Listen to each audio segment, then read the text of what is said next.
Welcome back to the Nafisa Danga Show. It's definitely an inspirational morning where we're touching on relative topics that I think need to be brought to the fore. A lot of the time, there's certain things that make such a difference in a person's lives, and we don't even know that they exist. And one of them that I really thought I wanted to bring to the fore this morning was the Lefika La Phodiso Community Institute. And we're going to be speaking to the managing director, Rozanne Myburgh. Now, let me tell you about Lefika La Phodiso. It means the rock of healing or holding in Sesotho, and it has been operating since 2007 at the Children's Memorial Institute, a building nearly 100 years old on the border of Braamfontein and Parktown. The building, a children's hospital until, of course, the 1970s, now houses about 30 organizations that provide services to children in Johannesburg's inner city, which I think is absolutely phenomenal. And to tell us a little bit more about this, Rozanne will be joining me on the show. A very good morning and a warm welcome to you, Rozanne Myburgh. Thank you so much, and thank you for having me here. I think it's such a pleasure to be able to, tap into people that are doing such important things, but from a very different perspective. And I think that's what it's about. I think we always stuck to the norm. And as the reason I said the word always twice was because I wanted to punt on the fact that there are so many different things happening in and around us that haven't been given that much of attention to. So talk to us firstly about yourself and then about Lefika La Phodiso, because I think it serves many purposes, and it's such an important thing that is happening around us that many, I think, people are not actually aware of. Absolutely. So I am trained as a drama therapist, and that in itself is quite an interesting thing and not so well known. But we, as a profession, are registered with the Health Professionals Council of South Africa. We are a regulated profession. You can study drama therapy, art therapy, music therapy, or dance movement therapy. And it really works in a very simple way, like a psychologist, but instead of just talking, we also include arts methodologies. So that is where my background is in. But then at Lefika La Phodiso, we do a thing called community art counseling. And that is quite unique in the world. It is a lay counseling course that we developed at the NQF level 5 of the Health and Welfare SETA. And people train in using art in communities, in group work. So it's very exciting for us to share about the work that we're doing. And from that work, we then developed a program called Open Studio. That is where children from the inner city come and they get the opportunity to spend their afternoons with our trained, caring adults who are doing art and recently also drama therapy. So that is the story of how this all developed.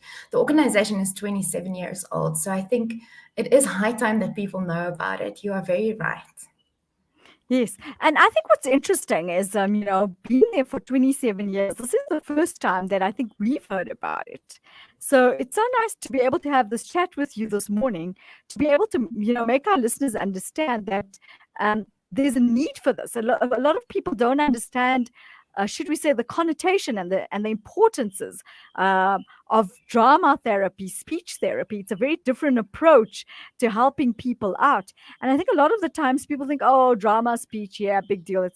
There's nothing really to it. But not understanding that what it can do for people and how it can change their lives as far as their confidence levels are concerned. And of course, also with with drama therapy and speech therapy, I think it makes people understand the challenges they face and how to overcome it from a different perspective.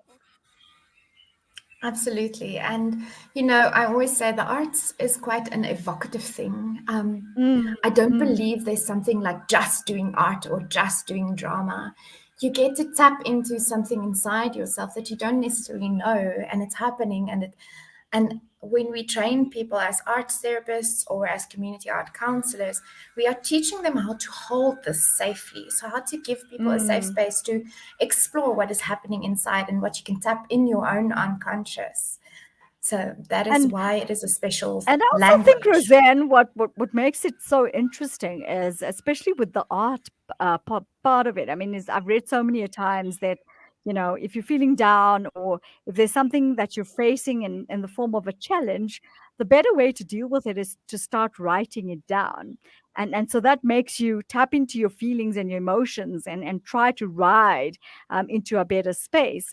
But I think what art does is, when people start sketching, and I've noticed this with many a therapist, as when they do therapy with kids and the kids start drawing, they're actually painting a picture of their lives, of what in actual fact they're experiencing at that particular moment in time. And I think that's very important because many a times as parents and as individuals, um, we don't really take much note of that. A child could possibly be doing a drawing and reaching out through that drawing, and we're not actually understanding that. Yes, it's about understanding that all arts are a language that you can use to tell your story. A lot of our work is also based in play, and I am a big fan of playing and playfulness, and it's not just for children, right? Even adults can come to drama and art therapy and really discover a lot about themselves. When we play, we learn, we we see things differently. We get to explore that creativity that's innately in everyone. I believe that everyone is born with creativity, and it's about tapping into that. And creativity is a healing thing. So Mm. that really makes the work rich and expressive. It's a space to really share your feelings and thoughts in a way that's not as confronting as talking. Often Mm. I also find that you can hide behind words. We are very clever, right? You can Mm. hide behind words and cleverly constructed sentences. But once you are sitting and you're drawing, you are unable to hide so much behind words and language.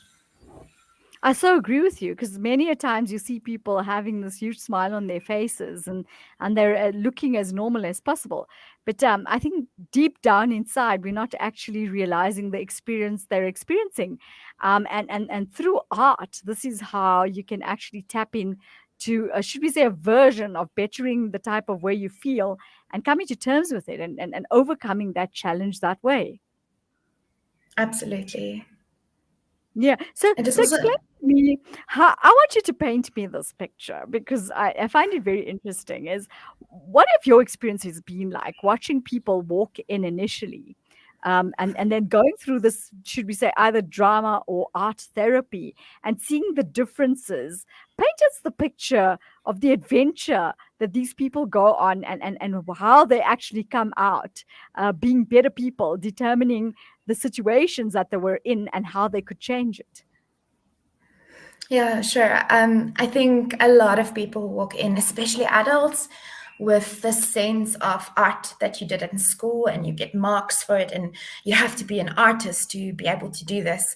I also often get questions like, is drama therapy for actors? And no, it's not, it's Mm, for everyone, right? The mm, work that we do, that this language that we speak, the arts language, is really accessible for everyone. With the mm, children in the inner city, specifically at Lefika La Phodiso, we often see kids walking in with low self-esteem, experiencing levels of trauma and, mm, just mm, the impact of poverty on their lives. And it's a long-term process, right? It's not immediate. You don't see the effect immediately. But after a few years, the kids who's been there for a long time, you can see them growing in confidence, finding their voice to express themselves.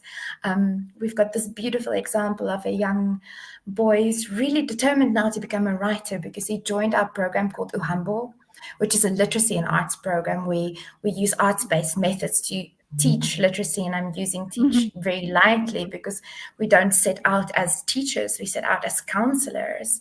And then it transforms lives, the levels of confidence, the increase in self-esteem, the ability to express and share how you're feeling, to find the language around that is incredibly important, especially for young boys, right? Because I think boys mm. are often told not to express themselves.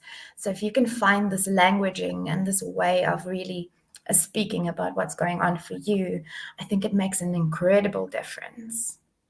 And it's about determining, like you say, those potentials. And I mean, here's a typical example of a child that walked in that didn't even actually think that he was a writer and that he had that potential to be able to, should we say, reach out to people in the form of writing versions of his life or whatever it is that he's painting, and making us understand that there's a different version to things. I think it's absolutely amazing to see what art can do. And I think a lot of the times it's such an underestimated career. People think of drama therapy and art therapy and think, but what's it going to do for me? Absolutely. And there's so much scope to work um, in terms of opening your own private practice. So if you do study this, you can work in your own private practice, but there's also a lot of community work. And Mm, this field is really growing. We've got a professional body called Sonata, the South African mm-hmm, National Arts Therapies Association, which really are lobbying and working to represent arts therapists in South Africa and spreading the word about our work. Um, mm. and that's also something that I'm part of, this community, and we're growing. We're almost 100 registered arts therapists at the moment, but there's Wow. increasing, yes, there's Mm. increasing interest in the work. Last year, we started the first ever honors program in art therapy at University of Johannesburg, and I'm training on that program in the community module. So there's a growing field there that's really just waiting to blossom. Listen, how important is it for you to make people understand the importance of what it is that you're doing and for them to start getting involved? And I'm not just talking about children, but I'm also talking about adults, for them to be able to change their lives. I mean, we know COVID-19 and, of course, the unrest throughout KZN has created, should we say, a really bad environment for people. Their challenges have gotten a hundredfold worse. And many of them are finding themselves, should we say, in a position where they don't know how to better their lives, or should we say, find the positive in what is going on and how to change their lives for the better. For me, it's incredibly important to really involve everyone and get people to speak about mental health and what it means to be mentally healthy. Mm, Especially if you think about adults. If we work with children only, we can mm, have a great impact in their lives, right? But if you don't have the buy-in and the understanding from parents and caregivers, it really has no point, because then they go back to the environment where the problems were created. So it's really important that everyone actually attends to their own mental health.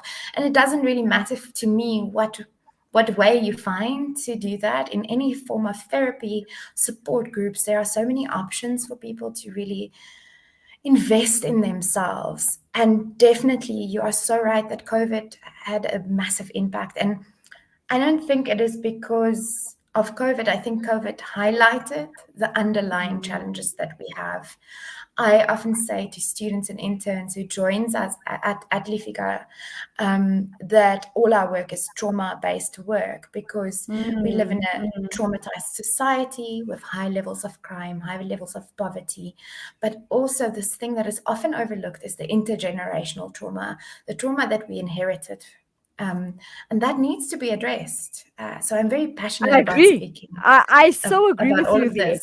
You're talking about this trauma. This trauma is being taken as a norm in society, going from generation to generation. And I just spoke to somebody a few days ago with regard to that, saying that we need to start changing the mindsets of the people out there, especially the younger generations, to make them understand that maybe our forefathers and their ancestors grew up with that kind of, should we say, mindset, but unfortunately did not have the tools to be equipped to be able to change it, and they didn't know how to.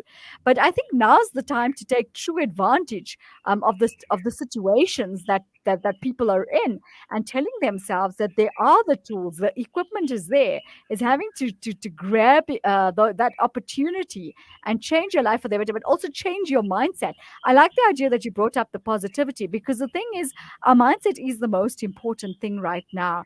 And many people's mindsets, from speaking from show to show, I've realized that mental health is one of the biggest issues globally at this moment in time. And if we don't start dealing with that and changing the norm with the way we think, we're never going to move forward. Absolutely. Trauma is stored in your body. It lives there, and that's why the art is also great, because it's an embodied method. You use your whole body to engage with the work. But there's also something about understanding that people are doing the best they can. Most people are just doing the best they can with the tools that they have. And it's not about judging what happened in your personal past. It's about finding the ways to move forward and not to transfer that trauma to the next generation. That's what we want to prevent. We don't want to have traumatized kids. I so agree with you there. And that's the whole idea. We want to create holistic individuals that, should we say, balanced and grounded. And I think this is also what COVID has taught us, is how to ground ourselves and how to become balanced individuals, to be able to adapt to the type of situation that we're in and change it for the better. Absolutely. Yes. I agree fully. What message would you like to leave our listeners and viewers with this morning? What do you think is the most important thing that they can take back with them? I think so, to take some time for yourself and your own mental health is very important. I understand that life is going on, but reach out to a mental health professional. Take some time to really delve into your underlying processes, what's happening for you in your life, in order for us to create a better world for our children. That's really this idea of there is access to services and you can reach the needed help. So take that first step.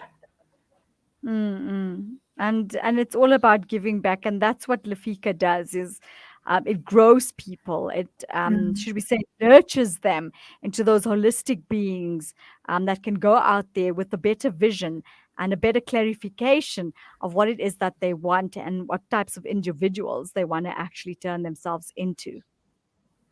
Yes, and organizations such as ours really need all the support we can get from individuals.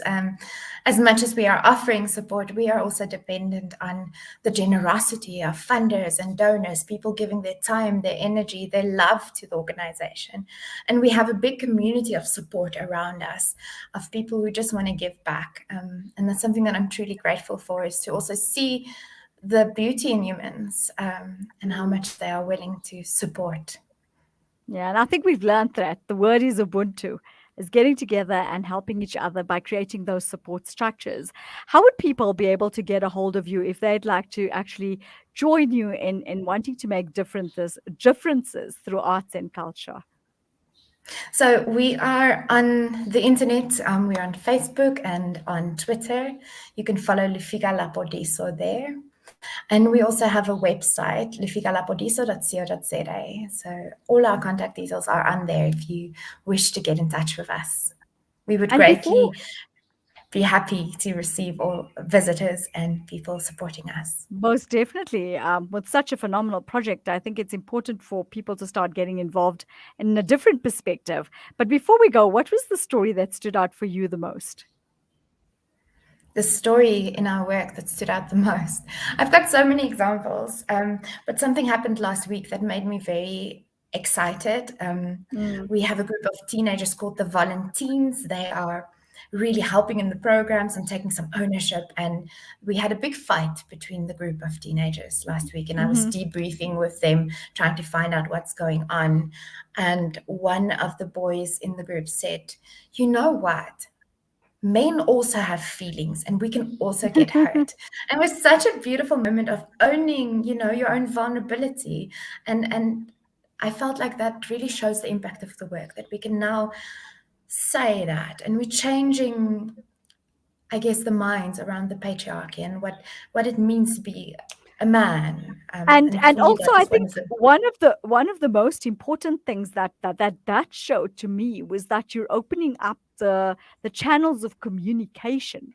And I think that's one of the biggest problems that we have nowadays is the lack of communication. A Mm, person could be possibly encountering something, but the communication is not there. They don't want to communicate it. And now that you've taught them that through the form of communication, it's amazing what it can do for you as a person and as an individual. And he's learned to also stand steadfast and stand up for himself to say, mm, "This is how I feel." absolutely. And that's the beauty of the work. Yeah, most definitely. We want to thank you so much for joining us on the show. It's been such an inspirational one talking to you about, should we say, a different perspective to Mm. change people's lives for the better. And I always say on my show, taking them from better spaces to better places. Great. Thank you so much for having me. The pleasure was mine, and we wish you all the best. And we will be, of course, tapping into you at some time to see what else it is that you have been doing. That was the founder of, should we say, the company that is doing such amazing work with Rozanne Myburgh. And I think that's something to really look at Lefika La Phodiso. So go and look at their Instagram and their website as well to see what phenomenal work they're doing through art therapy and drama therapy, which is something we never thought existed. We'll be back with you in a sec.